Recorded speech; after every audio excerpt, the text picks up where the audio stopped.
Hello बच्चों, please confirm मेरी आवाज आ रही है? आ रहा है सर। राइट। तो बजट स्टार्ट किया था हमने, और बजट में मैं स्टार्टिंग का थ्योरेटिकल पोर्शन बताया था आपको मैंने। ठीक है, जिसमें हमने डिस्कस किया था रिगार्डिंग राइट कि जो सेल्स बजट है वो सबसे ज्यादा इंपॉर्टेंट होता है। राइट, उसके बारे में बात कर रहे थे हम कि जो सेल्स बजट है वो सबसे ज्यादा इंपॉर्टेंट है, और अगर सेल्स बजट ही गलत हो गया, अगर सेल्स बजट ही गलत हो गया तो आगे सब कुछ गलत हो जाएगा।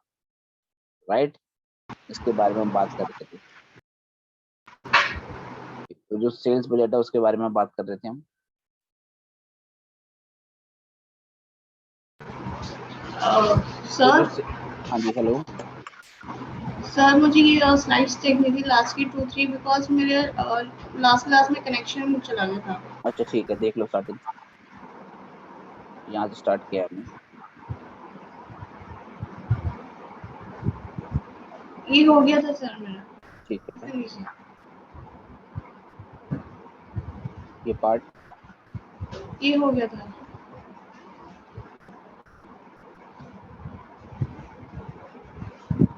हाँ यहाँ से करना था। ठीक है, इसका शॉट ले लो, स्क्रीन शॉट ले लो।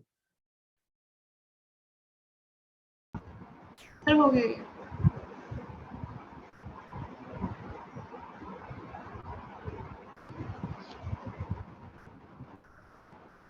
आंसर। राइट, तो मैं ये बता रहा था आपको कि जो सेल्स बजट है नॉर्मली वो एग्जाम में आपका आता नहीं, क्योंकि सेल्स बजट आपको क्वेश्चन में दिया होता है, और जो सेल्स बजट है उसके बेसिस पे आपको बाकी के जो बजट है वो बनाने पड़ते हैं। ठीक है, तो जो सेल्स बजट है उसका सिंपल सा फॉर्मेट होता है। ये बताता है कि कंपनी जो भी प्रोडक्ट बना रही है उसकी कितनी क्वांटिटी किस प्राइस पे बेचना चाहती है। ठीक है, तो हमारे दो टाइप के प्रोडक्ट हैं, ए है और एक बी है। उसकी कितनी क्वांटिटी हम कितने प्राइस पर बेचना चाहते हैं, उससे बनता है हमारा सेल्स बजट। राइट, इसका सिंपल बेसिस का फॉर्मेट होता है। ओके, इस पे अगर हम एग्जाम्पल करना चाहें तो एक छोटा सा इस तरीके का क्वेश्चन बन सकता है। Suppose a company manufactures two products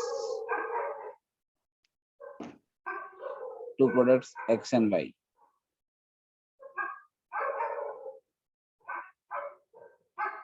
During 2016-17, it expect to sell 15,000 units of X and 20,000 units of Y at a price of ₹12 and ₹8 respectively on per unit basis.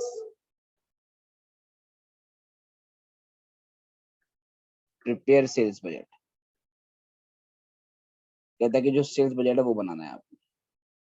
ठीक है, एक बेसिस आपको मैंने दे दिया कि कंपनी दो दो तरीके के प्रोडक्ट बनाती है, एक्स और वाई।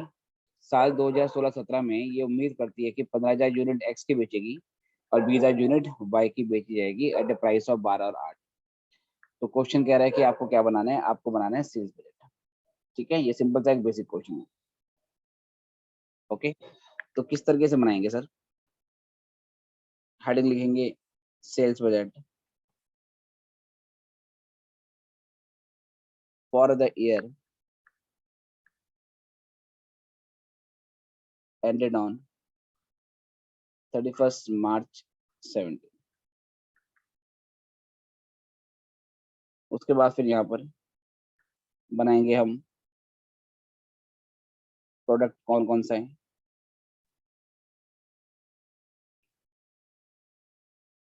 क्वांटिटी कौन कौन सी है, सेलिंग प्राइस कितना है रुपीस पर यूनिट पे, और उसके बाद सेल्स लेवल कितने। हाँ बेटा कुछ कहना चाहते हो? मेरी आवाज आ रही है बेटा everyone? Yes sir. Okay, x और वाई। तो जो क्वांटिटी हमारे पास है एक्स और वाई की, वो हमें क्वेश्चन में गिवन है 15,000 एंड 20,000, 15,000 और 20,000 की क्वांटिटी है। तो ये हो गया 15,000, ये हो गया 20,000। सेलिंग प्राइस है 12 और 8, इसकी इंटू कर लो।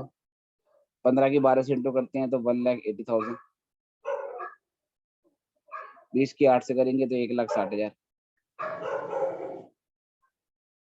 इसके बाद यहाँ से इसको जोड़ दो, तो फिर यहाँ से आ जाएगा हमारे पास टोटल सेल्स रेवेन्यू।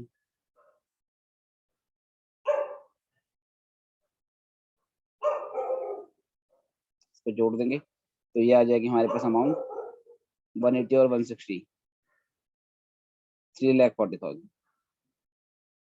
3,40,000 की आपके यहाँ पर टोटल सेल्स रेवेन्यू। तो ये बेसिक सा बन गया हमारा सेल्स बजट, राइट। तो नॉर्मली एग्जाम में ये आता नहीं है, इससे बेसिस पे हमें क्वेश्चन करने होते हैं।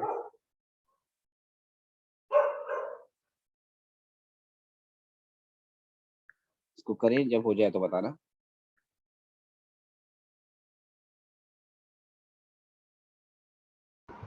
Done sir. Right, I guess सबका हो गया बेटा एवरीवन?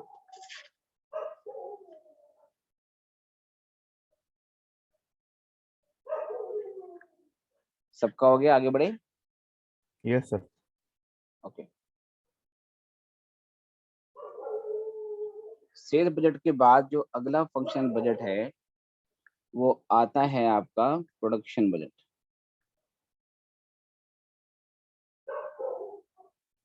प्रोडक्शन बजट,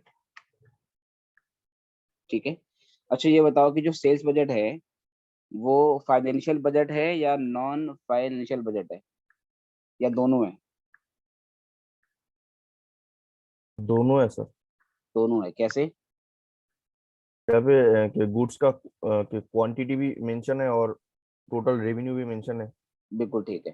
तो जिस बजट में सिर्फ क्वांटिटी मेंशन होती है उसको हम नॉन फाइनेंशियल बोलते हैं, जिस बजट में सिर्फ अमाउंट इन्वॉल्व होती है उसको फाइनेंशियल बोलते हैं, और जिसमें क्वांटिटी और रुपी अमाउंट दोनों होती है उसको क्या बोला जाता है, financial and non financial budget. क्योंकि सेल्स में दोनों थी, तो सेल्स फाइनेंशियल बजट भी है और नॉन फाइनेंशियल बजट भी। अब जो ये प्रोडक्शन बजट है ये नॉन फाइनेंशियल बजट होता है। इसमें सिर्फ और सिर्फ क्या होगा, सिर्फ क्वांटिटी मेंशन होती है, इसमें सिर्फ और सिर्फ क्वांटिटी मेंशन होती है और कुछ नहीं। ओके, तो बात करते हैं बेटा प्रोडक्शन बजट के बारे में। तो production budget,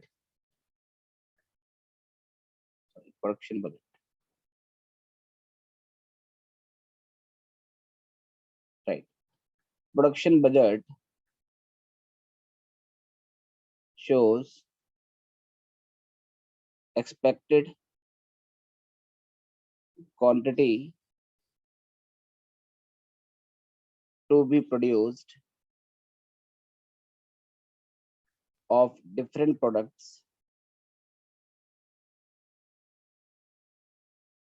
of different products during the budget period.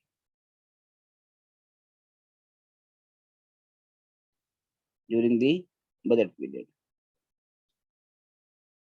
it takes information from sales budget। जिस सेल्स बजट में से इंफॉर्मेशन को उठाता है, sets the desired closing stock, sets the desired closing stock। फिर ये भी बताता है कि भाई कितना क्लोजिंग स्टॉक आपको चाहिए, राइट। जो सेल्स बजट है वहां से डेटा उठाएगा कि सेल कितने करनी है और कितना हमारा क्लोजिंग स्टॉक होना चाहिए, desired closing stock, desired closing stock. And takes into account available opening stock, और जो ओपनिंग स्टॉक हमारे पास अवेलेबल है उसको भी देखता है। तो जैसे लास्ट क्लास में आपसे मैं कुछ क्वेश्चन पूछ रहा था, तो वो क्वेश्चन है मैं दोबारा आपसे पूछता हूँ, आप मुझे उसका आंसर देना। सपोज एक कंपनी केवल एक सिंगल प्रोडक्ट बनाती है जिसका नाम एक्स है, तो आने वाले साल में कंपनी इसकी 1 लाख यूनिट को बेचना चाहती है, 1 लाख यूनिट को बेचना चाहती है और 10,000 यूनिट का क्लोजिंग स्टॉक भी रखना चाहती है। तो आप मुझे बताइए टोटल कितनी क्वांटिटी प्रोड्यूस की जाएगी? 1,10,000।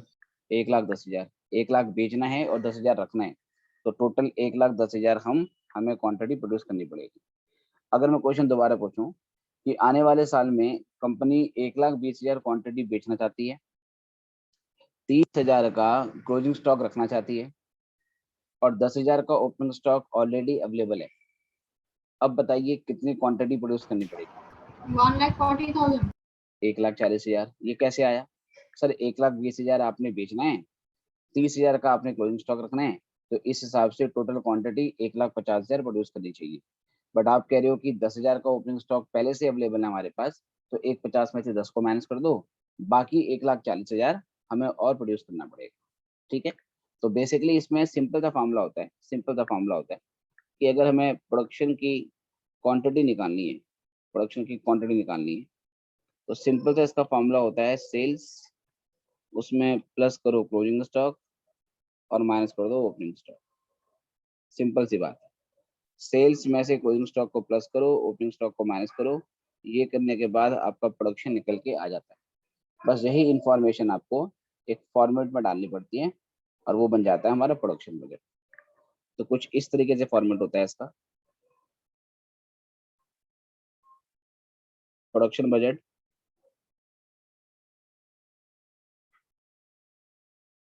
फॉर द पीरियड, पीरियड कुछ भी हो सकता है, मंथली भी हो सकता है, क्वार्टरली भी हो सकता है, ईयरली भी हो सकता है।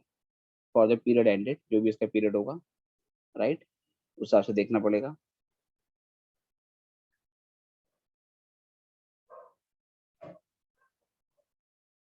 चलिए, तो यहाँ पर क्वांटिटी मेंशन होगी। अगर 2 तरीके के प्रोडक्ट हैं तो यहाँ पर 2 कॉलम बन जाएंगे, मतलब क्वांटिटी फिर ए और बी। अगर 3 आपके प्रोडक्ट हैं तो क्वांटिटी के नीचे कॉलम बन जाएंगे ए बी सी, जितने भी होंगे। तो बेसिक फॉर्मेट होता है, पहले सेल्स ले लो, सेल्स में क्लोजिंग स्टॉक को प्लस कर लो, ठीक है। अब क्लोजिंग स्टॉक में से ओपनिंग स्टॉक को माइनस कर दो, सिंपल सी बात है। और ये करने के बाद हमारे पास आ जाता है प्रोडक्शन क्वांटिटी, कि कितनी क्वांटिटी हमें करंट ईयर में प्रोड्यूस करनी है, कितनी क्वांटिटी हमें करंट ईयर में प्रोड्यूस करनी है।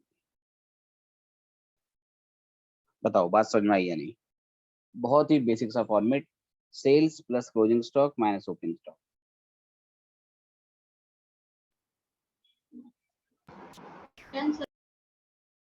जी बेटा, बाकी लोग भी बताना।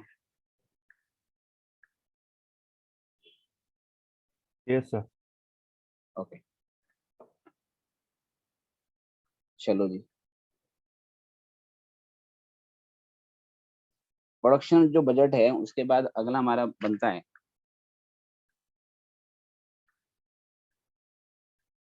Material consumption and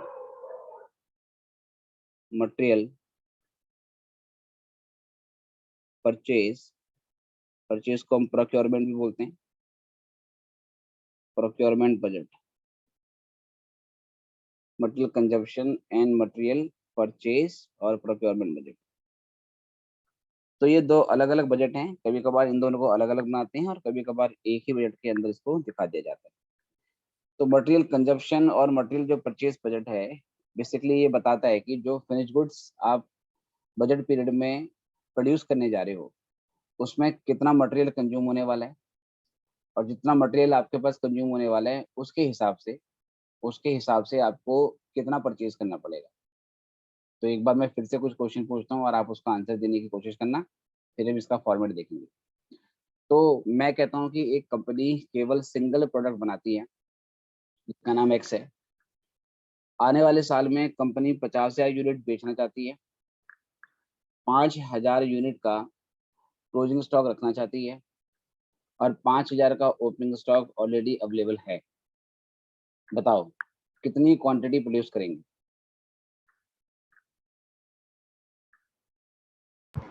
50,000। राइट, 50,000 बेचना चाहते हैं, 5,000 का क्लोजिंग स्टॉक रखना चाहते हैं और 5,000 का ओपनिंग स्टॉक हमारे पास है। तो आने वाले साल में हम 50,000 क्वांटिटी प्रोड्यूस करेंगे। राइट, अब जो भी हम क्वांटिटी प्रोड्यूस कर रहे हैं, जो भी हम प्रोडक्ट एक्स बना रहे हैं, उसकी एक यूनिट को बनाने में 10 यूनिट का मटेरियल चाहिए होता है। हम आने वाले साल में 50,000 एक्स बनाएंगे, लेकिन एक एक्स को बनाने में 10 यूनिट ऑफ रॉ मटेरियल लगता है। तो इस हिसाब से 50,000 यूनिट ऑफ एक्स प्रोड्यूस करने के लिए कितना रॉ मटेरियल लगेगा बताइए? 5 लाख। 5 लाख। 5 लाख कैसे आया? मैंने कहा 50,000 क्वांटिटी बनानी है एक्स की और एक एक्स को बनाने में 10 यूनिट लगती है। तो हम क्या बोलेंगे? हम बोलेंगे सर टोटल 5 लाख यूनिट का मटेरियल आपका लगता है। तो इसको तो बोला जाएगा मटेरियल कंजप्शन, कि 5 lakh quantity of raw material लग जाएगी, तो ये मटेरियल का कंजप्शन हो गया। अच्छा जी, अब अगर मैं आपसे बोलूं कि जो भी हम प्रोडक्शन करंट ईयर में करने जा रहे हैं, 5 लाख क्वांटिटी रॉ मटेरियल की हम कंज्यूम करेंगे, 5 लाख क्वांटिटी हम रॉ मटेरियल की कंज्यूम करेंगे और 60,000 का रॉ मटेरियल हम क्लोजिंग स्टॉक में रखना चाहते हैं। आई रिपीट, 5 लाख क्वांटिटी हम रॉ मटेरियल की कंज्यूम करेंगे, प्रोडक्शन में यूटिलाइज करेंगे और इसके अलावा 60,000 हम क्लोजिंग स्टॉक में रखना चाहते हैं। तो मुझे बताइए, मुझे कितना रॉ मटेरियल करंट ईयर में परचेज करना पड़ेगा? 5,60,000। 5,60,000। सर 5 लाख तो आप कंज्यूम करना चाहते हो, 60,000 आप रखना चाहते हो, तो 5,60,000 ही चाहिए। जैसे मान लीजिए वो मटेरियल क्या है सर? वो चीनी है। आप चाहते हो कि घर में खीर बने, तो 50 किलो चीनी तो खीर में लग जाए और 10 किलो चीनी बच जाए। अगर 50 किलो लग जाए और 10 किलो बच जाए एज ए क्लोजिंग स्टॉक, तो आपको 60 किलो परचेज करनी पड़ेगी ना। तो वही लॉजिक यहाँ पर है कि भाई 5 किलो तो आपको प्रोडक्शन में कंज्यूम करना है मटेरियल और 60,000 क्वांटिटी आपको क्या चाहिए sir? As a closing stock चाहिए। तो 5,60,000 आपको परचेज करना पड़ेगा मटेरियल। फिर अगर मैं बोलूँ 80,000 raw material quantity already opening stock में पड़ी हुई है। 5,60,000 आपकी टोटल नीड है, जिसमें से 80,000 ऑलरेडी हमारे पास ओपनिंग स्टॉक में पड़ी हुई है। अब बताओ रॉ मटेरियल कितना परचेज करना पड़ेगा? 4,80,000। 4,80,000 कैसे निकाला? सर जो 5,60 आया था उसमें से 80,000 को माइनस कर दिया। इसका मतलब जो मटेरियल परचेज है उसका फॉर्मेट, उसका कैलकुलेशन प्रोडक्शन की जैसे ही हो जाता है। जैसे प्रोडक्शन में हम सेल्स लेते हैं, प्लस करते हैं क्लोजिंग स्टॉक, माइनस कर देते हैं ओपनिंग स्टॉक। सेम ऐसे ही अगर हमें मटेरियल की परचेज निकालनी है, तो पहले हम मटेरियल का कंजप्शन निकालेंगे, मटेरियल के कंजप्शन में हम क्लोजिंग स्टॉक को मटेरियल प्लस करेंगे और ओपनिंग स्टॉक को मटेरियल को माइनस करना पड़ेगा। ये करने के बाद हमारे पास कंजप्शन आ जाएगा, सॉरी मटेरियल की परचेज आ जाएगी। तो आपने कहा सर 4,80,000 4,80,000 यूनिट रॉ मटेरियल की आपको परचेज करनी पड़ेगी। मैंने कहा ठीक है। अब ये बताओ, जो मटेरियल मैं खरीदूंगा, जिसकी 4,80,000 यूनिट हम खरीदेंगे, उसकी एक यूनिट 5 रुपए में आती है। जो 4,80,000 यूनिट मैं परचेज करूंगा, उसकी एक यूनिट 5 रुपए में आती है। तो ये बताओ मुझे मटेरियल की परचेज पे कितना खर्चा करना पड़ेगा? 24 लाख। कैसे 24 लाख। निकाला? कैसे निकाला? 4,80,000 मल्टीप्लाइड बाय 5, तो 24 लाख रुपए का खर्चा चाहिए आपको। तो यहाँ से आपको मटेरियल का जो बजट है उसका भी एस्टिमेशन हो गया, मटेरियल की जो परचेज कॉस्ट है उसका भी एस्टिमेशन हो गया। अगर आप बात ठीक से समझ पा रहे हैं, मटेरियल परचेज बजट डिपेंड करता है मटेरियल का कंजप्शन कितना होगा, मटेरियल का कंजप्शन डिपेंड करता है कि हम प्रोडक्शन कितना करने जा रहे हैं, और प्रोडक्शन कितना करने जा रहे हैं डिपेंड करता है हमारा सेल्स के लिए टारगेट क्या है, मतलब सेल्स बजट में क्या डेटा है। इसलिए मैं आपको लास्ट क्लास में बता रहा था कि सेल्स बजट ही सबसे ज़्यादा इम्पोर्टेंट है। सेल्स बजट में जो भी फिगर डाली जाती है उसको बार बार वेरीफाई किया जाता है, कोशिश की जाती है कि सेल्स बजट में जो क्वांटिटी है एक्चुअल रिजल्ट उसी के आसपास रहे, राइट। क्योंकि अगर सेल्स बजट गलत हो गया तो आगे आने वाले बाकी सारे बजट गलत होने लगते हैं। ठीक है, तो एग्जाम में तो जो सेल्स बजट है नॉर्मली नहीं आता, बट प्रैक्टिकल लाइफ में जब बजटिंग की प्रोसेस आपके ऑफिस में स्टार्ट होगी, अगर आप किसी कंपनी में काम करोगे तो आप देखो सेल्स बजट में बहुत बार क्या होता है, सर चेंजेस होते हैं, बार बार चेंजेस होते हैं। उसको फाइनल करने से पहले एक फिगर आती है, बजट बनाते हैं, तो उसको चेंज करते हैं, जैसे करते करते करते जब नियर सर्टेनिटी आ जाती है कि भाई ये रहेगा, आने वाले साल के लिए ये रहेगा, राइट, फिर उसके बाद बाकी के जो बजट्स हैं वो बेसिकली बनाए जाते हैं। चलिए, material consumption and material purchase budget देखते हैं इसके बारे में। Material consumption budget shows expected quantity of raw material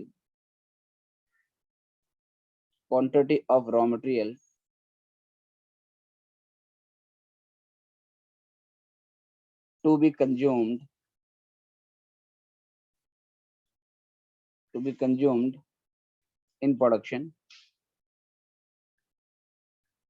during the budget period.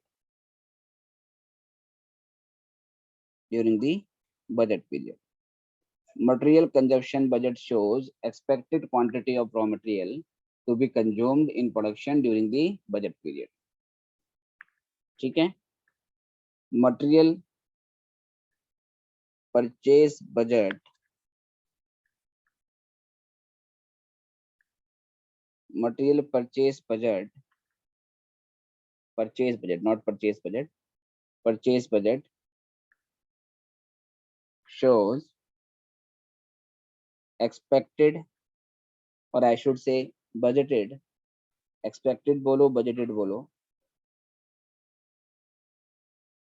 quantity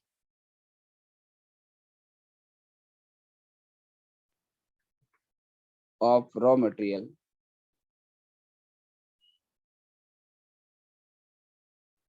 to be purchased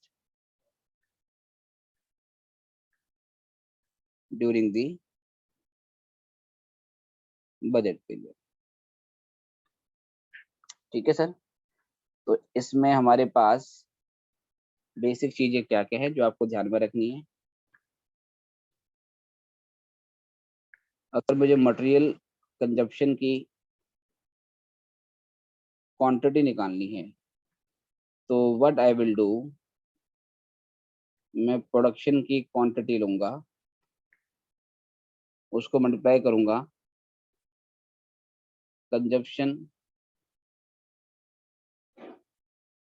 of material per unit of production. ठीक है, जैसे मैंने कहा कि हम 1,40,000 क्वांटिटी प्रोड्यूस करने जा रहे हैं, मान लो 1,40,000 क्वांटिटी प्रोड्यूस करने जा रहे हैं, और जो प्रोड्यूस करेंगे उसकी एक यूनिट में मटेरियल की 10 यूनिट लगेगी, तो कितना मटेरियल कंज्यूम होगा? आपने कहा 1,40,000 इंटू 10, 14 लाख क्वांटिटी आपकी कंज्यूम होगी। तो पहले मटेरियल का जो कंजप्शन है वो तो ऐसे निकालते हैं।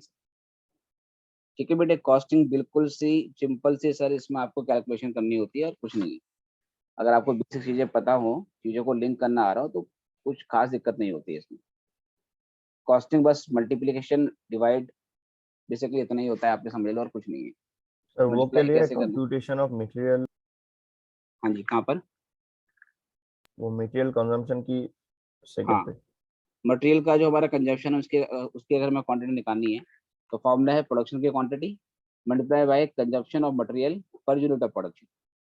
मतलब प्रोडक्शन की एक यूनिट बनाने में कितना मटेरियल लगेगा, उसको इंटू कर देंगे टोटल कितनी क्वांटिटी बनानी है। ठीक है, यस सर। Okay, right. उसके बाद ये हमारा आ गया मटेरियल का कंजप्शन आ गया। अगर मुझे मटेरियल की परचेस निकालनी है क्वांटिटी, तो ये कैसे निकालूंगा? पहले मटेरियल का कंजप्शन देखूंगा, राइट। पहले जो मटेरियल है उसका कंजप्शन देखूंगा, मटेरियल के कंजप्शन की क्वांटिटी, प्लस कर दूंगा उसमें closing stock of raw material. इतना तो प्रोडक्शन में कंज्यूम हो जाएगा, इतना मुझे चाहिए क्लोजिंग स्टॉक, माइनस कर देंगे इसमें से opening stock of raw material. ये करने के बाद मटेरियल परचेज की क्वांटिटी आ जाएगी। चलो जी, अगर मुझे मटेरियल परचेज कॉस्ट निकालनी है जो कि अमाउंट में होगी, रुपीस में होगी, इसे कैसे निकालूंगा? पहले मटेरियल परचेज क्वांटिटी निकाल ली, मटेरियल परचेज क्वांटिटी निकाल ली और इसको हम क्या करेंगे, मल्टीप्लाई कर देंगे। किससे sir? Purchase price per unit. इसको परचेज प्राइस पर यूनिट से मल्टीप्लाई कर दो तो यहाँ से हमारे पास मटेरियल परचेज कॉस्ट आ जाएगी। इतनी क्वांटिटी हम परचेज करेंगे जिसमें इसका इतना रेट है, तो रेट से इंटू हो जाएगा तो वो कॉस्ट आ जाएगी। बस इसी चीज को हमने फॉर्मेट में डालना है। इतना लिखो पहले, फिर हम बनाएंगे material consumption and purchase rate.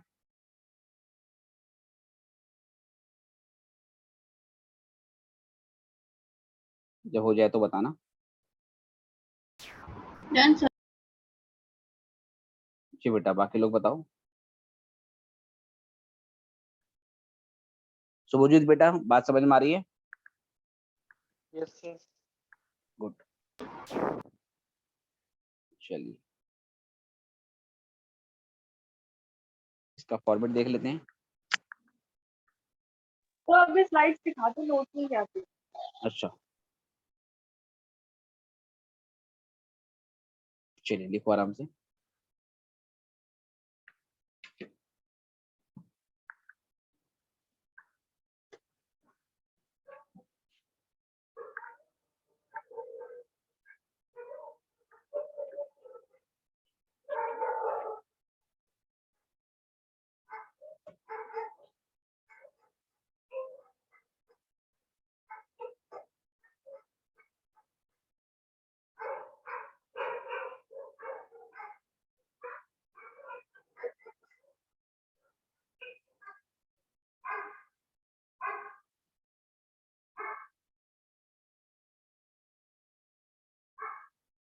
कौन सा?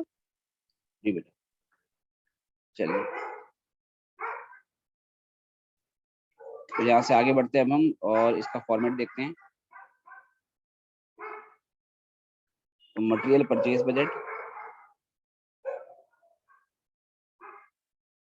किस तरीके का फॉर्मेट है इसका? For the period ended, again budget आप मंथली बेसिस पे या क्वार्टरली बेसिस पे, हाफ ईयरली बेसिस पे, ईयरली बेसिस पे भी बना सकते हैं, right. Particular and we have, 1 minute, call आ रहा है। चलिए पर्टिकुलर, देन यहाँ पर quantity. Material purchase budget normally जो होता है सर वो नॉन फाइनेंशियल बजट होता है। नॉर्मली इसमें हम सिर्फ क्या दिखाते हैं, हम दिखाते हैं क्वांटिटी, राइट। नॉर्मली कॉस्ट इसमें मेंशन नहीं होती, बट कभी कभार क्वेश्चन में कहता है कि आपको मटेरियल बजट दिखाना है जिसमें कॉस्ट भी दिखानी है, तो बस एक आखिरी रो बेसिकली बनाई जाती है, एक रो इसमें एक्स्ट्रा बनाते हैं जिसमें हम कॉस्ट दिखाते हैं। कैसे बात करते हैं, इनिशियली इसमें क्वांटिटी आती है, तो पहले आप इसमें मटेरियल कंजप्शन लिखोगे, कितना मटेरियल हमें कंजप्शन के लिए चाहिए, इसकी क्वांटिटी। इसमें ऐड करोगे closing stock of raw material, जो रॉ मटेरियल है उसका क्लोजिंग स्टॉक हम यहाँ पर जोड़ देंगे। अच्छा, क्लोजिंग स्टॉक ऑफ जो रॉ मटेरियल है उसमें कई बार क्वेश्चन में आपको ऐसे बोलता है, ऐसे बोलता है कि closing stock in hand 5000 unit है और closing stock on order 2000 unit है। तो क्लोजिंग स्टॉक इन हैंड का तो मतलब हो गया जो ऑलरेडी हमारे पास ऑफिस में या हमारे कह सकते हैं कि स्टोर में अवेलेबल होगा बाय द ईयर एंड, जितना मटेरियल हमारे स्टोर रूम में पड़ा रहेगा वो तो क्लोजिंग स्टॉक इन हैंड है। 2000 जो क्लोजिंग स्टॉक इन ऑर्डर है, इसका मतलब क्या हुआ, गैस करो। Closing stock on order, gas करो ये क्या चीज। हाँ, जो ऑर्डर गिवन है उसमें जो मटेरियल बचा है उसका क्लोजिंग स्टॉक। तो क्लोजिंग स्टॉक इन हैंड का मतलब हो गया जो closing stock by the end of year company expect to keep in store, कि इतना तो स्टोर रूम में पड़ा रहेगा, वो क्लोजिंग स्टॉक इन हैंड है। क्लोजिंग स्टॉक ऑन ऑर्डर का मतलब होता है वो क्लोजिंग स्टॉक जिसके लिए सप्लायर को ऑर्डर दिया जा चुका है, लेकिन वो अभी हमारे पास डिलीवर नहीं हुआ है। ऑल्दो परचेज ऑर्डर हमने बना के दे दिया है और सप्लायर ने गुड्स डिस्पैच कर दिए, पर वो रास्ते में है। तो क्लोजिंग स्टॉक ऑन ऑर्डर का मतलब हो गया क्लोजिंग स्टॉक इन ट्रांजिट, वो क्वांटिटी जो इन इन बेसिकली क्या है सर, ट्रांजिट है, हमारे स्टोर रूम में नहीं आई है, लेकिन नियर पीरियड में मतलब कुछ 4 से 5 दिनों के अंदर वो हमारे अंदर रिसीव हो जाएगा। तो क्लोजिंग स्टॉक अगर दोनों तरीके का दिया हो, क्लोजिंग स्टॉक इन हैंड दिया हो और क्लोजिंग स्टॉक ऑन ऑर्डर दिया हो, तो आपने दोनों को जोड़ दिया, आपने दोनों को उसमें ले लेना है। ठीक है, तो ध्यान रखना है इसमें, जो इन हैंड है वो भी लेना है और जो ऑन ऑर्डर है वो भी लेना है। इन हैंड और ऑन ऑर्डर दोनों के दोनों को ले लेना है, राइट। जो गुड्स इन ट्रांजिट है उसको भी ले लेना है आपने, ऑल्दो वो फिजिकली आपके पास अवेलेबल नहीं है, बट कुछ ही दिनों में आपके पास आ जाएंगे, वो भी काउंट करेंगे। लेस करेंगे ओपनिंग स्टॉक और raw material. Opening stock of raw material का मतलब हो गया कितना स्टॉक ईयर के बिगिनिंग में हमारे पास पड़ा हुआ है, किसका सर, मटेरियल का। ये भी दो तरीके का हो सकता है, कितना अभी पड़ा हुआ है स्टोर रूम में, कितना ऐसा है जो हमने ऑर्डर दे रखा है बट अभी रिसीव नहीं हुआ है, बट वो भी एक्सपेक्टेड है कि दिनों में रिसीव हो जाएगा। तो इसमें इन हैंड और ऑन ऑर्डर दोनों को जोड़ देना, ऑन ऑर्डर। ये करने के बाद क्या निकल के आएगा सर, ये करने के बाद आपके पास मटेरियल की क्वांटिटी आ जाएगी। ठीक है, तो मटेरियल परचेस, ये यहाँ से आपकी क्वांटिटी आ जाएगी। ठीक है, और फिर उसके बाद अगर आपको मटेरियल कॉस्ट भी दिखाने को बोलता है, यहाँ से तो क्वांटिटी निकलेगी। अगर मटेरियल की कॉस्ट भी निकालने को बोलता है, जो कि रुपीस में आएगी, अब जो कि किस में आएगी, रुपीस में आएगी, ये वैल्यू आप यहाँ पे दिखा दोगे। और ये कैसे आएगी, ये जो मटेरियल परचेस आपकी आई है ऊपर निकली है, मटेरियल परचेस क्वांटिटी, ये आखिर वाली रो हम तभी बनाते हैं जब क्वेश्चन हमसे मांगता है material purchase quantity into purchase price per unit, into purchase price per unit. ठीक है, मटेरियल परचेस क्वांटिटी क्यूटीवाई, क्यूटीवाई मतलब क्वांटिटी, और multiplied by purchase price per unit. ठीक है, कि हम इतनी क्वांटिटी परचेस करेंगे मटेरियल की, एक यूनिट इतने इतने रुपए की आएगी, तो क्वांटिटी को मल्टीप्लाई कर देंगे प्राइस से, तो वहां से हमारे पास मटेरियल की कॉस्ट निकल के आ जाएगी। सिंपल सी बात है, बिल्कुल। बताना ये बात क्लियर है या नहीं। Clear sir.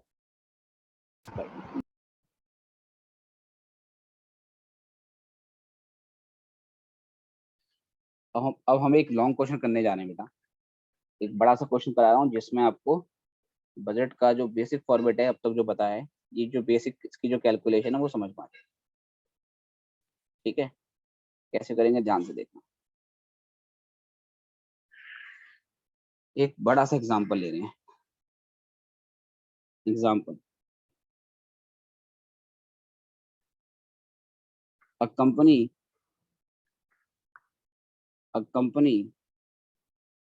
produces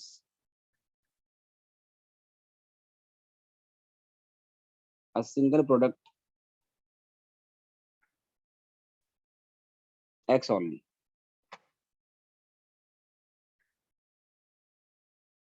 Following is the sales forecast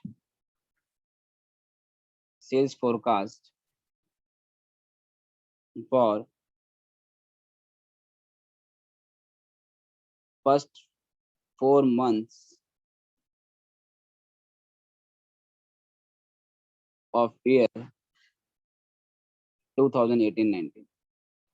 साल 2018-19 है, उसके 4 महीने स्टार्टिंग के, अप्रैल, मई, जून, जुलाई, इसमें कितनी कितनी क्वांटिटी कंपनी बेचेगी उसके बारे में फोरकास्टिंग दे रखी है। फोरकास्टिंग का मतलब भविष्यवाणी कर रखी है कि इतना इतना बिक सकता है, इतना कंपनी ने एक एस्टिमेट लगाया है, एक अनुमान लगाया।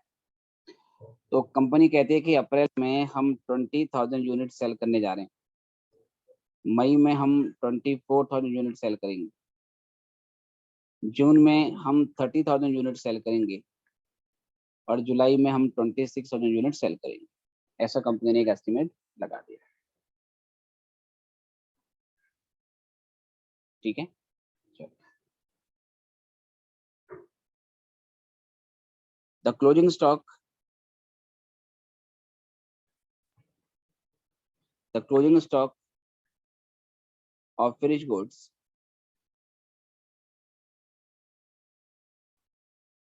of each month is half of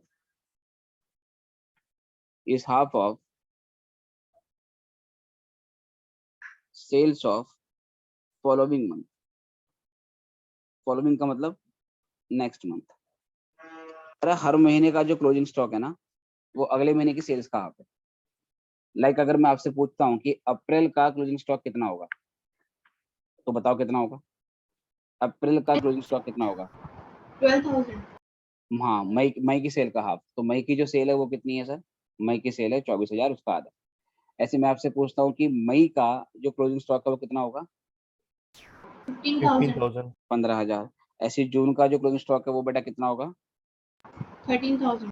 ठीक है। जुलाई का कितना होगा? हम नहीं निकाल सकते, क्योंकि जुलाई के लिए हमें अगले महीने की सेल चाहिए, वो हमें दी। तो हमें अप्रैल मई जून तक का ही जो बेसिकली जो क्लोजिंग स्टॉक है वो हम निकाल सकते हैं। तो क्वेश्चन में क्या बोलता है आगे इसके बाद, ध्यान से देखना है। क्वेश्चन उसके बाद बोलता है आपको पहली requirement, prepare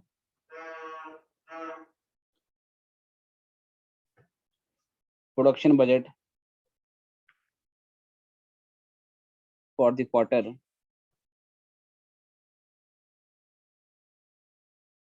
ended on 30th। 30 जून को जो क्वार्टर खत्म होगा उस दिन के लिए आपको प्रोडक्शन बजट बनाना है। अच्छा जी, अब कंपनी जो प्रोडक्ट एक्स बना रही है, एक्स बना रही है, हाँ एक्स बना रही है, ठीक है। अच्छा जी, सेकंड पार्ट में कहता है ईच यूनिट, ठीक है। ये पूरा बेटा भी क्वेश्चन ही चल रहा है, मैंने बताया था लंबा क्वेश्चन कराऊंगा, लेकिन इसमें कॉन्सेप्ट आपको समझ में आ जाएगा अब तक के जितने हमने बताए हैं।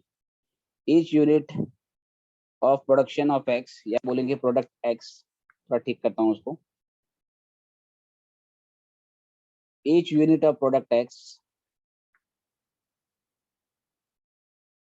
Right, each unit of product x requires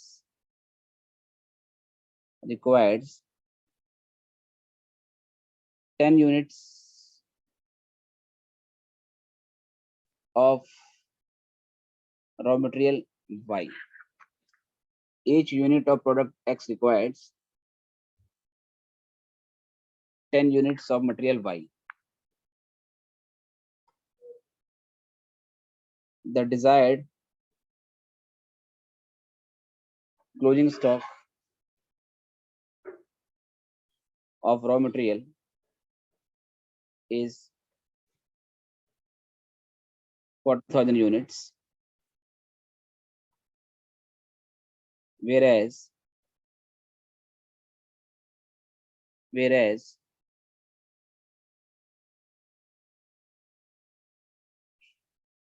current opening stock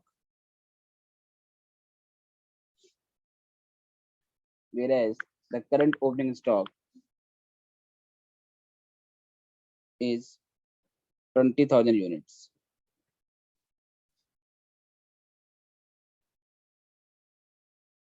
Prepare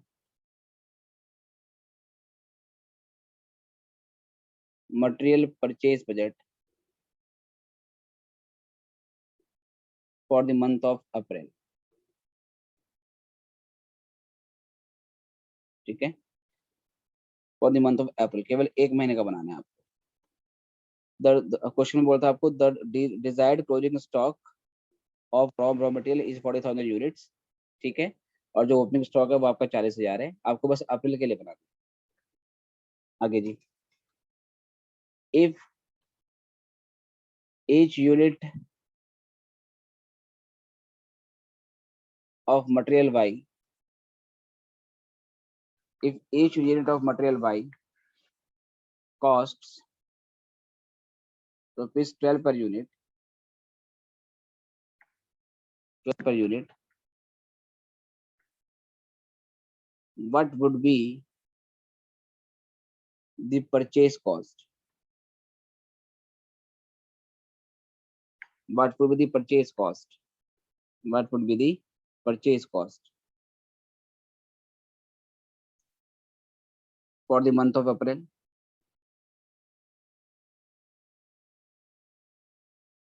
ठीक है सर, अप्रैल के महीने के लिए आपकी क्या परचेज कॉस्ट हुई, ये भी आपसे क्वेश्चन ने पूछ दिया। ओके, तीसरा उसके बाद each unit of product X requires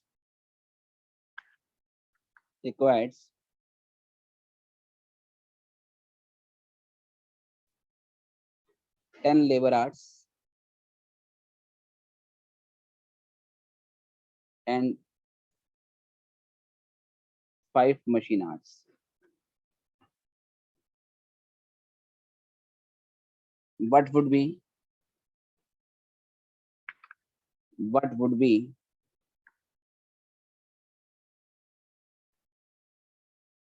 labor hours utilization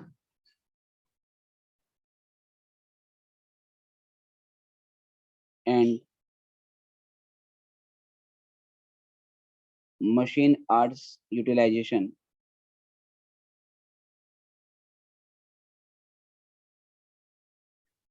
for the month of April? For the month of April, कह रहा है जो भी हम प्रोडक्ट एक्स बना रहे हैं उसमें मटेरियल लगेगा, मटेरियल अपने आप तो फिनिश गुड में तो कन्वर्ट होगा नहीं, तो मटेरियल को फिनिश गुड में कन्वर्ट करने के लिए उसके ऊपर लेबर ने काम करना पड़ता है, उसके ऊपर मशीन ने काम करना पड़ता है। तो क्वेश्चन कह रहा है कि एक एक्स बनाने के लिए लेबर के 10 घंटे लगते हैं और एक एक्स बनाने के लिए मशीन के 5 घंटे लगते हैं। इस हिसाब से आपको ये बताना है कि भाई क्या नाम है, अप्रैल के महीने में टोटल कितने लेबर आवर्स लगेंगे, अप्रैल के महीने में टोटल कितने लेबर आवर्स लगेंगे, और अप्रैल के महीने में टोटल मशीन का यूटिलाइजेशन कितना होगा, है ना, ये आपको इसमें निकालना है। राइट, इसके बाद क्वेश्चन में बोलता है if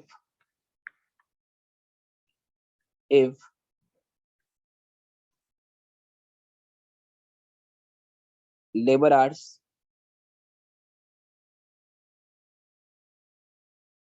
per worker per month are 400, ठीक है, अगर एक हफ्ते में 48 इंटू 4 कितना होगा, 48 96 ज्यादा हो गया, 200 कर देते हैं। If labour hours per worker per month are 200 and machine hours per machine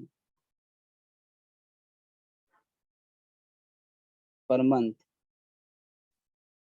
are 100, how many laborers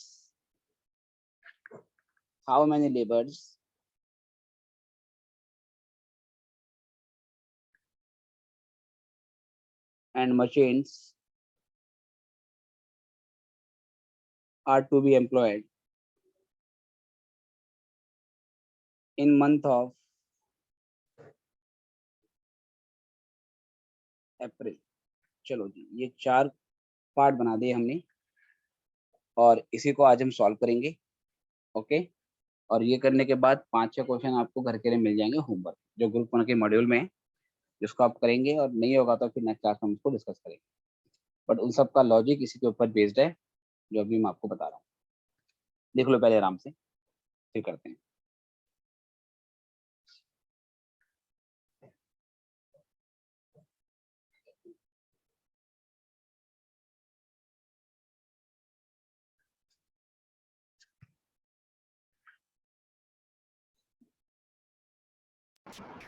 sir module से कोई क्वेश्चन करना है? अभी नहीं, होमवर्क पहले में? पहले हाँ, पहले हम इसको करेंगे, पहले पूरा सॉल्व करा रहा हूँ मैं, उसके बाद बताऊंगा आपको, मैं क्लास के एंड सर में क्वेश्चन बताऊंगा। दिखा दो एक बार पूरा। क्वेश्चन देख ले भाई, सो गया था क्या सुजल? नहीं सर, स्क्रीनशॉट लेनी है। अच्छा अच्छा अच्छा, चलो देख लो।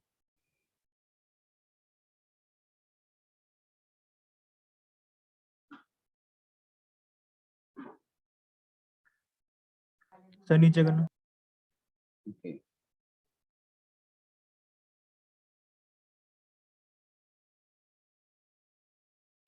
सर और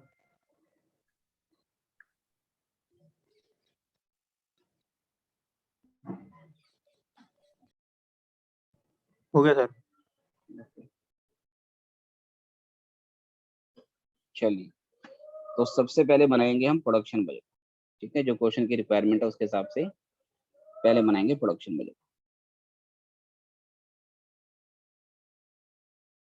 production budget for the quarter, और you should say 3 months ended on 30 जून। और ये साल कौन सा था बेटा क्वेश्चन में? 18-19 था, राइट। Yes. तो 30 से 18 में खत्म होगा ये।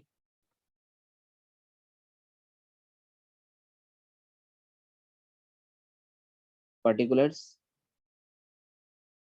उसके बाद फिर यहाँ पर क्वांटिटी, वो है अप्रैल की, मई की और जून की। 4 महीने का डेटा दिया हुआ है, लेकिन आपको प्रोडक्शन बजट 3 महीने का बनाना है। ठीक है, तो जैसा क्वेश्चन में बोलेगा वैसे ही करेंगे।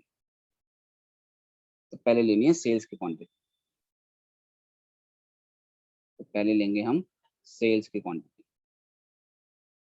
ओके जी, चलो, तो सेल्स की क्वांटिटी देखो कितनी कितनी है। बताओ बेटा, आपने क्वेश्चन नोट किया होगा, तो अप्रैल के महीने में सेल कितनी है? 20,000। 20,000। मई के महीने में 24,000, 24,000। जून के महीने में 30,000. 30,000। चलो जी, ऐड करेंगे इसमें क्लोजिंग स्टॉक। क्लोजिंग स्टॉक कैसे कैसे बेटा निकालने को इसमें बोला था? क्लोजिंग स्टॉक कैसे Half निकालने of को बोला था? next year, next month's sale. अगले महीने की सेल का हाफ। तो मई में अगर 24,000 की सेल होनी है तो 24 का आधा 12 आ जाएगा यहाँ पर। ये बात समझ में आ रही है? 24,000 जो अगले महीने की सेल है उसका आधा। ऐसे मई का जो क्लोजिंग स्टॉक होगा वो कितना होगा? 15,000. राइट, जून की सेल का हाफ। और ऐसे ही जो जून का क्लोजिंग स्टॉक होगा वो जुलाई की सेल का हाफ होगा। जुलाई में कितनी सेल हुई है? 13,000। 26,000. ठीक है, 26 का आधा हो गया आपको 13,000। ठीक है सर, ये जोड़ दो कितना आ रहा है। यहाँ तो कोई डाउट हो तो पूछ लेना, ये कहाँ से आया? 20 और 12 32, 39, 43। लेस करोगे ओपनिंग स्टॉक।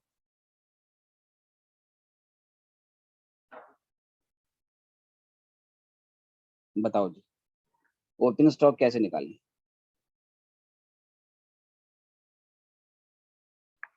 जी मेरे बच्चों, ओपनिंग स्टॉक कैसे निकलेगा? सर जो अप्रैल का क्लोजिंग स्टॉक होगा, ध्यान सुनना, जो अप्रैल का क्लोजिंग स्टॉक होगा, अप्रैल का, वो मई का क्या बन जाएगा? Opening stock. ठीक है, जो अप्रैल का जो अप्रैल का क्लोजिंग स्टॉक है वो मई का ओपनिंग बन जाएगा। अच्छा जी, जो मई का क्लोजिंग स्टॉक होगा, जो मई का क्लोजिंग स्टॉक होगा वो जून का क्या बन जाएगा, ओपनिंग स्टॉक। Opening stock. ऐसे ही मेरे बच्चों जो अप्रैल से पहले वाला महीना मार्च होगा, मार्च का जो क्लोजिंग स्टॉक होगा वो अप्रैल का ओपनिंग होगा, लेकिन मार्च का क्लोजिंग स्टॉक हम कैसे निकालेंगे? 20,000 का हाफ करके। हाँ, मार्च का जो क्लोजिंग स्टॉक होगा, क्योंकि अगले महीने की सेल का हाफ लेना है, तो मार्च का जो क्लोजिंग स्टॉक होगा मेरे बच्चों वो होगा अप्रैल की सेल्स का आधा। तो अप्रैल में सेल कितनी है, 20,000 है, उसका आधा कर दो तो ये 10,000 हो जाएगा। बताओ ये बात समझ में आई या नहीं? मेन तो सर इसमें है कि ये कैसे निकाला हमने, बाकी तो ये इधर आ गया है, ये वाला यहाँ आ गया है, ये वाला यहाँ आ गया और कुछ नहीं हुआ है बस। ठीक है, इस तरीके से दिखा दिया मैंने। ये 10 कैसे निकाला, ये इस 20 का हाफ कर दिया। मतलब हम ऐसे भी बोल सकते हैं, अगर आप मेरी बात से एग्री हो या नहीं आप मुझे बताना, कि क्लोजिंग स्टॉक तो अगले महीने की सेल का हाफ है, क्लोजिंग स्टॉक तो अगले महीने की सेल का हाफ है, लेकिन जो ओपनिंग स्टॉक है वो सेम मंथ की सेल का हाफ होगा। आई रिपीट, जो ओपनिंग स्टॉक है वो सेम मंथ की सेल का हाफ होगा। बताओ हाँ या ना? Yes sir. Opening stock same month की सेल का हाफ होगा, ये बोला नहीं है बट हमने इसको इंटरप्रेट कर दिया, इसको हमने कंक्लूड कर दिया, अपने आप ही निकाल दिया। चेक कर लो आप, देखो 20,000 का आधा 10,000, 24,000 की सेल है उसका आधा 12,000, 30,000 की सेल है जून में उसका आधा 15,000। तो क्लोजिंग स्टॉक अगले महीने की सेल का हाफ है, इसका ये मतलब हुआ कि ओपनिंग स्टॉक करंट मंथ की सेल का हाफ होगा। बिल्कुल ठीक है सर। यहाँ से हमारे पास प्रोडक्शन आ गया, तो कितनी कितनी क्वांटिटी बन के आती है बताइए? 32 में से 10 माइनस करेंगे, इसका आ जाएगा 22,000। 39 में से 12 माइनस करो, how much? 27,000। 27,000। Then 43 minus 15, how much? 28,000। 28,000। 28,000। तो ये हमारा प्रोडक्शन आ गया, ये बन गया हमारा प्रोडक्शन बजट। बिल्कुल सिंपल। इसमें कोई भी क्वेरी हो तो प्लीज आस्क।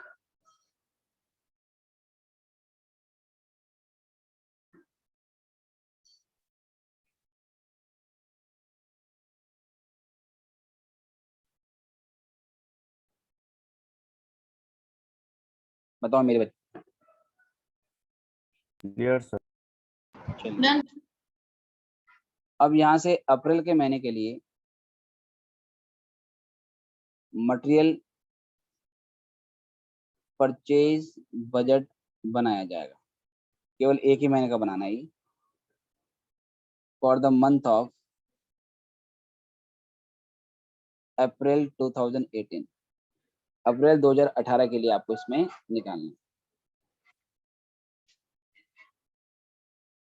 चलो जी,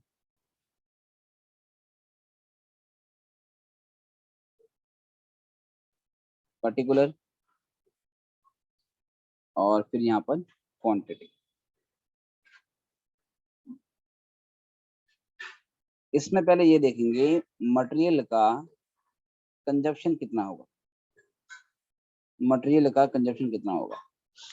तो अप्रैल के महीने में हम एक्स प्रोड्यूस कर रहे हैं 22,000 यूनिट, ये आपने यहाँ निकाला कि अप्रैल के महीने में 22,000 यूनिट एक्स की बनाई जाएगी। ओके जी। फिर कहता है each unit of product X requires 10 units of raw material Y. ठीक है, हर एक्स पे 10 यूनिट का रॉ मटेरियल चाहिए।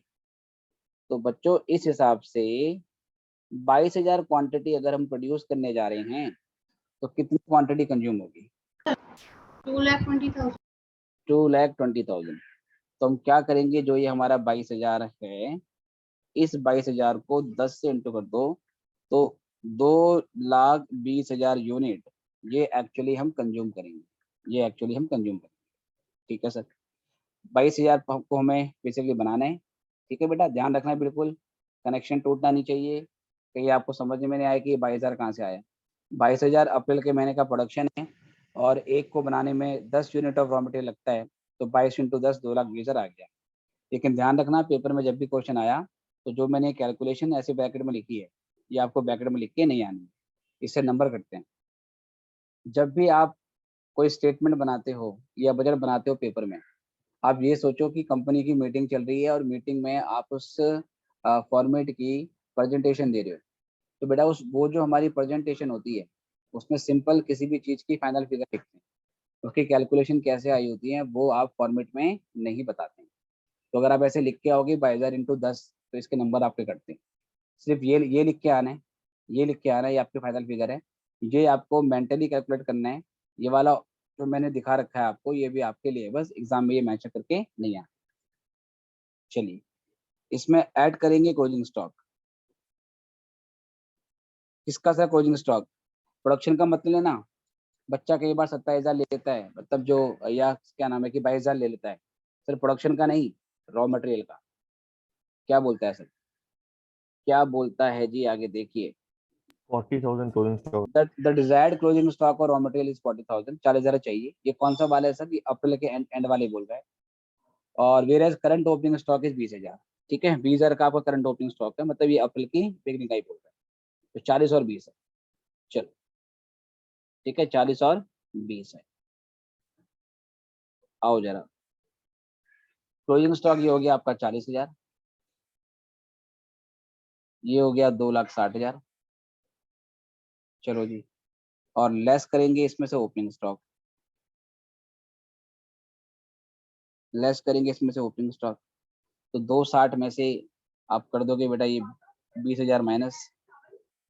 तो ये करने के बाद हमारे पास मटेरियल परचेज की क्वांटिटी आ जाएगी, मटेरियल परचेज की क्वांटिटी आ जाएगी, और वो क्वांटिटी होगी 2,40,000। ये हमारी क्वांटिटी आ गई, ये हमारी क्वांटिटी आ गई।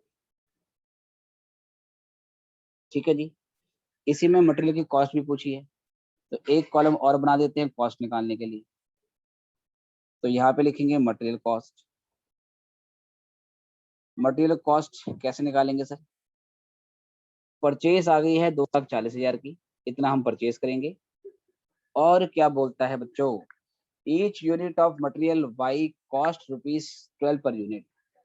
वाई की एक यूनिट 12 रुपए की आती है। इस हिसाब से मटेरियल की परचेज पे कितना खर्चा होगा? इस हिसाब से मटेरियल की परचेज पे कितना खर्चा होगा? क्या करूं बताओ? 2,40,000 into 12. हाँ, इसी 2,40,000 को 12 से इंटू करना पड़ेगा, क्योंकि 2,40,000 परचेज करेंगे और एक 12 की आएगी, तो 240 की 12 से इंटू कर दो। कितना आएगा बताओ अमाउंट? 28,80,000. 28,80,000। तो इतना पैसा तो सर हमारा अप्रैल के महीने में लगेगा मटेरियल परचेज करने के लिए।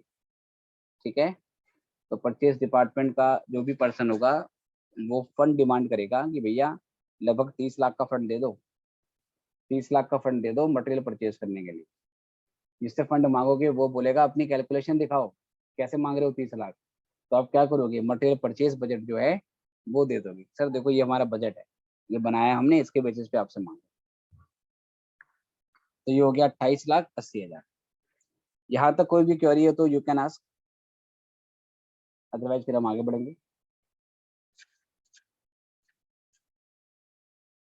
एवरीवन,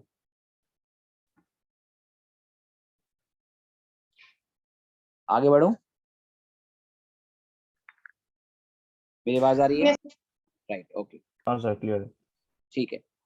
अब यहाँ से तीसरा पार्ट आपसे क्या पूछता है, तीसरे पार्ट में और चौथे पार्ट में सिंपल आपको कैलकुलेशन करनी है, उसमें जो बजट है वो दिखाने की जरूरत नहीं है।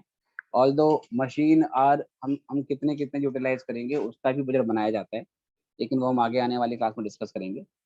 तो सी और डी में नॉर्मल आंसर लिख देने आपको। कहता है each unit of product X requires 10 labour hours. जो भी आप एक्स प्रोड्यूस कर रहे हो, एक एक्स को बनाने में लेबर के 10 घंटे लगेंगे और एक एक्स को बनाने में मशीन के 5 घंटे लगेंगे। तो कहता है इस हिसाब से पूरे महीने में, अप्रैल के महीने में कितने लेबर आवर्स आपको चाहिए और कितने मशीन आवर्स आपको चाहिए। तो ध्यान रखना, जो ये 10 घंटे और 5 घंटे आपको दे रखे हैं, ये जो प्रोडक्शन है उसके ऊपर दे रखे हैं, एक्स के ऊपर। जो मटेरियल आप परचेज करोगे उसके ऊपर नहीं है, ये जो प्रोडक्शन है उसके ऊपर है। जो मटेरियल परचेज करोगे या आप कंज्यूम करोगे उसके ऊपर नहीं है। तो हमें सबसे पहले फिर से देखना पड़ेगा प्रोडक्शन कि अप्रैल के महीने का प्रोडक्शन कितना है।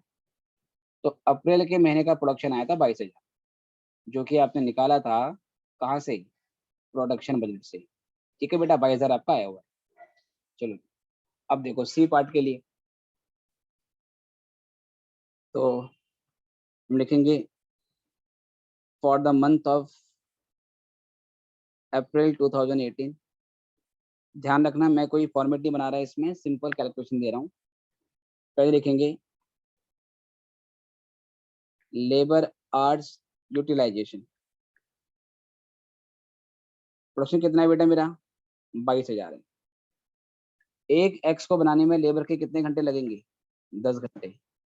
तो 2,20,000 घंटे तो लेबर के लगेंगे। सेम ऐसे ही मशीन आर यूटिलाइजेशन, 22,000 यूनिट मुझे बनानी है एक्स की, और एक को बनाने में मशीन के 5 घंटे लगेंगे। तो इस हिसाब से 1,10,000 घंटे मुझे मशीन के चाहिए। तो लेबर से मुझे 2,20,000 घंटे काम चाहिए, और मशीन से मुझे 1,10,000 घंटे काम चाहिए। ये सी पार्ट की हमारे पास जो है कि मतलब सी पार्ट की आंसर हमारे पास आ गई, सी पार्ट की वैल्यू हमारे पास। सी वाले पार्ट में कोई डाउट तो नहीं है, कोई क्वेरी है तो पूछो। No everyone, are we on same page? Yes, yes sir. Sir. Right right. So D part क्या कह रहा है, सुनो ध्यान से। अब कह रहा है if labour hours per worker per month, एक वर्कर एक महीने में 100 घंटा ही काम करेगा, सॉरी 100 नहीं 200। एक वर्कर एक महीने में 200 घंटा ही काम करेगा। एक मशीन एक महीने में 100 घंटे ही काम करेगी। मतलब मशीन की लिमिट होती होगी कि एक दिन में इससे ज्यादा, इतने घंटों से ज्यादा यूज नहीं कर सकती। उसके बाद मशीन गर्म होने लगती है, मशीन हीटिंग देती है, तो मशीन को फिर गैप आपने देना पड़ता है कुछ बेसिकली घंटों का। कुछ भी होता होगा, हमें उससे उससे मतलब नहीं है। बता रखा है कि एक लेबर एक महीने में 200 घंटे ही काम करेगा, और एक मशीन एक महीने में 100 घंटे ही काम करेगी। अब बताओ इस हिसाब से कितने लेबर हायर करने पड़ेंगे, और इस हिसाब से कितनी मशीनें आपको हायर करनी पड़ेगी, कितनी मशीनें एम्प्लॉय करनी पड़ेगी। तो सारी की सारी चीजें इंटरलिंक्ड है। चलिए अब बहुत ध्यान से देखना, बहुत ध्यान से देखना। Number of labours to be employed in April 2018। April 2018 में कितने वर्कर आप काम पे लगाओगे। तो बेटा देखो, अप्रैल के महीने में आपको वर्कर के 2,20,000 घंटे चाहिए। एक वर्कर 200 घंटे ही काम करेगा एक महीने में, तो डिवाइड कर दो ना कि अगर 2,20,000 घंटे काम कराना है अप्रैल के महीने में, और एक वर्कर केवल 200 घंटा ही काम करेगा, तो इस हिसाब से आपने कितने लोगों को हायर करना पड़ेगा अप्रैल के महीने में, बताइए। 1100। 1100। तो 1100 तो आपने एम्प्लॉय हायर करने पड़ेंगे। ठीक है सर। ऐसे मशीन के बारे में देख लो, number of machines to be employed, number of machines to be employed in April 2018। April 2018 में कितनी मशीनें आपको हायर करनी पड़ेगी। ठीक है सर, सेम रीजन है इसका। मशीनों से कितना घंटा काम लोगे जी, पूरे महीने में मशीनों से 1,10,000 घंटा काम लोगे, और एक मशीन एक महीने में कितने घंटे काम दे रही है, 100 घंटे का ही काम दे रही है। तो ये भी 1100 ही आ गया। तो 1100 लेबर हायर करने पड़ेंगे और 1100 मशीनें हायर करनी पड़ेंगी। बोलो हाँ या ना। 1100 लेबर हायर करने पड़ेंगे और 1100 मशीनें हायर करनी पड़ेंगी। बताओ क्लियर है या नहीं। सर लास्ट वाला पॉइंट एक और बार रिपीट करेंगे। हाँ फिर से देखो, सबसे पहले हमने ये देखा कि पूरे महीने में मशीन के कितने घंटे चाहिए, तो वो तो आपने ऊपर निकाला है ना, कि पूरे महीने में मशीन के 1,10,000 घंटे लगेंगे। अगर हमें 22,000 यूनिट बनानी है एक्स की, और एक एक्स पर मशीन के 5 घंटे लगते हैं, तो 22,000 यूनिट एक्स की प्रोसेस करने के लिए हमें 1,10,000 घंटे मशीन से काम लेना पड़ेगा। बट क्वेश्चन में ये बोला हुआ है कि एक मशीन एक महीने में 100 घंटा ही काम देगी। अगर एक मशीन एक महीने में 100 घंटा ही काम देगी, लेकिन हमें 1,10,000 घंटे का काम चाहिए। इस हिसाब से हमें ज़्यादा मशीनें, हमें एक से ज़्यादा मशीनें हायर करनी पड़ेगी। तो कितने मशीनें लाएंगे आप? तो 1,10,000 को आप क्या करोगे, 100 से डिवाइड कर दोगे। तो आपको 1100 मशीनें लानी पड़ेगी अप्रैल के महीने के लिए, ताकि 22,000 यूनिट के ऊपर आपका पूरा काम प्रोसेस हो जाए। सेम ऐसे ही आपको 2,20,000 घंटे लेबर के चाहिए। अप्रैल के महीने में आपको लेबर से टोटल 2,20,000 घंटे चाहिए, लेकिन एक लेबर एक महीने में केवल 200 घंटा ही काम करता है। आप एक लेबर से एक महीने में 200 घंटा ही काम करवा सकते हो। तो इस हिसाब से आपको कितने लोग, कितने एम्प्लॉय आपको अप्रैल में हायर करने पड़ेंगे। तो 2,20,000 को 2,20,000 को डिवाइड कर देंगे 200 से। बताओ क्लियर है या नहीं?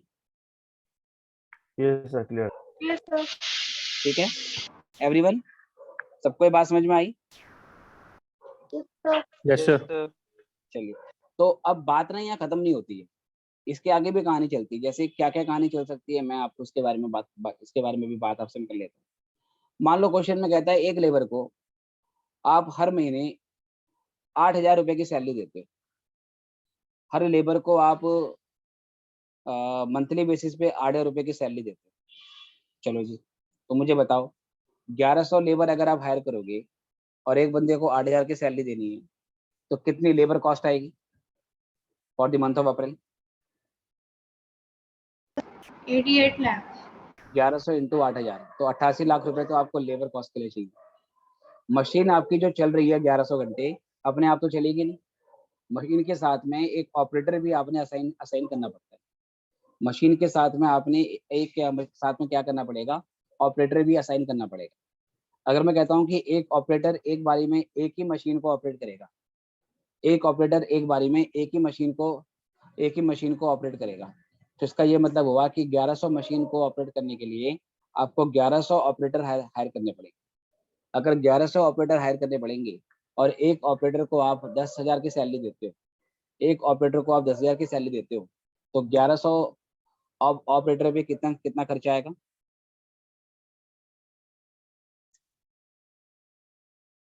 ग्यारह सौ मशीनें हैं, एक मशीन को एक ऑपरेटर मैनेज करेगा, तो आपको 1100 ऑपरेटर भी हायर 1 करने करोड़ पड़ेंगे। 10 लाख। राइट। और एक 1 हाँ, एक जो ऑपरेटर है उसको आप 10,000 की सैलरी दोगे, तो 1100 इंटू 10,000, 1,10,00,000 तो भाई आपको फिर क्या चाहिए, ऑपरेटर की सैलरी पे खर्च खर्च करना पड़ेगा। अच्छा जी, अगर मैं डेटा चेंज कर दूं, मैं बोलूं एक ऑपरेटर एक बारी में 2 मशीनों को हैंडल कर सकता है, एक ऑपरेटर साइमल्टेनियसली 2 मशीनों को ऑपरेट कर सकता है। अगर 1100 मशीनें आप लाओगे और एक ऑपरेटर 2 मशीनों को हैंडल कर लेगा, तो कितने ऑपरेटर आपको हायर करने पड़ेंगे? 55 लाख। नहीं नहीं नहीं नहीं, नहीं। सुनो ध्यान से, 550। 550 होगा ना, क्या ना विशाल, हाँ सर, 1100 में। मैंने टोटल बोला था। हाँ, तो 550 लाओगे, मतलब डिवाइड करना पड़ेगा आपको। फिर 550 अगर आप लाओगे, और क्या नाम है सर, 550 लाओगे आप ऑपरेटर, और फिर एक ऑपरेटर को आप 10,000 की सैलरी दोगे, तो फिर वही 55 लाख का खर्चा आ जाएगा आपका। हाँ है ना? तो चीजें इस तरीके से इंटरलिंक्ड यस। हैं। अगर पिछली कैलकुलेशन गलत हुई तो आगे वाली भी क्या हो जाएगी, गलत हो जाएगी।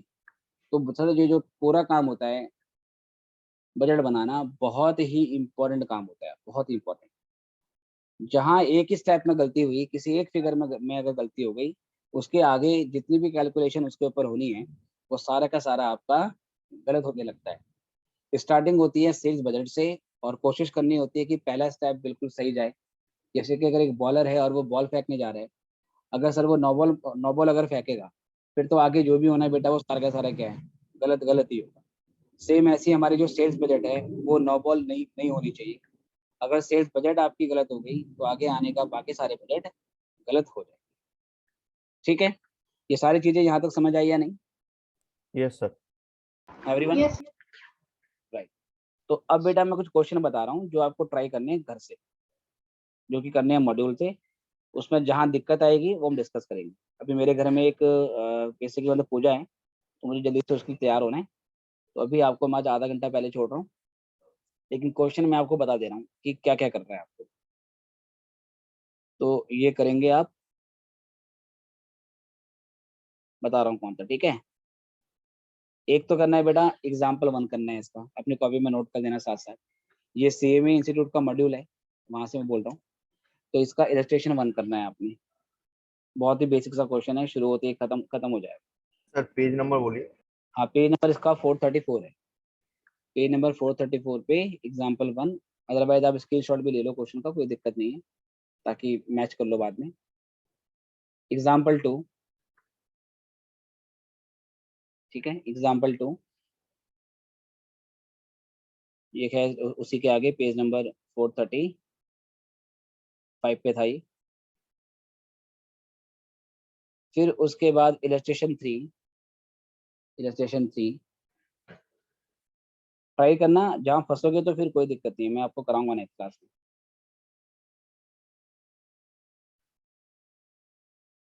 देन इलस्ट्रेशन 4,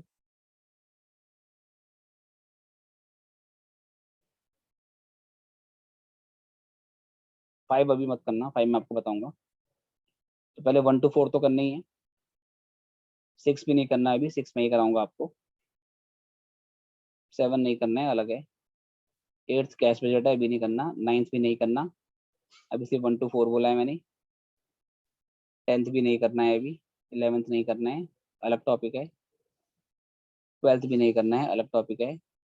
13th भी नहीं करना है। 14th करना है, 14th करना है, 1 2 3 4 और 14। और जो इलस्ट्रेशन 14 है ये आपका है पेज नंबर 447 पे। उसके बाद इलस्ट्रेशन 15 करना है, 1 2 3 4 और 14 15, ठीक है। ट्राई करना, दिक्कत होगी तो डेफिनेटली हम डिस्कस करेंगे नेक्स्ट क्लास में। इसके अलावा और कुछ नहीं है इसमें, एक्सरसाइज तो है ही नहीं, ठीक है बेटे। तो 1 2 3 4 और 14 15 ये आपका होमवर्क है, ठीक है। कल तो लेंगे अकाउंट्स, कल अकाउंट्स कराएंगे और परसों वाली क्लास में देखेंगे। बताओ कुछ अगर कहना चाहते हो तो।